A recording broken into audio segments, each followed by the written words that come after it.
TDP అధినేత చంద్రబాబు నాయుడు గారు కుప్పం నియోజకవర్గంలో గెలుస్తారా? ఈసారి ఓడిపోతారా? వైఎస్ఆర్ పార్టీ సంబంధించిన నాయకులు మాత్రం ఓడిపోతారని చెప్తున్నారు. కుప్పం నియోజకవర్గంలో చంద్రబాబు నాయుడు గారు 1989 నుంచి ఇప్పటి వరకు 7 సార్లు ఆయన ఎమ్మెల్యేగా గెలుస్తూనే ఉన్నారు.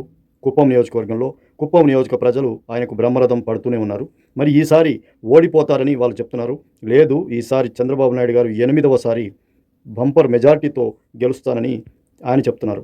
అయితే 1989 నుంచి ఈ 7 సార్లు గెలిచినటువంటి చంద్రబాబు నాయుడు గారికి ప్రతి ఎన్నికల్లో మెజారిటీ తగ్గుతూనే వస్తూ ఉంది. మెజారిటీ ప్రతి ఎన్నికల్లో కొంత తగ్గుతూనే వచ్చింది. మొన్న చివరి ఎన్నికల వరకు కూడా దీన్ని బేరీజు వేసుకొని వైఎస్ఆర్సీపీ కానీ, వాళ్ళ యొక్క నాయకులు కానీ, జగన్ గారు కానీ, వాళ్ళు కుప్పం నియోజకవర్గంలో ఈసారి చంద్రబాబు నాయుడు గారిని ఓడిస్తామని వాళ్ళు చెప్తున్నారు.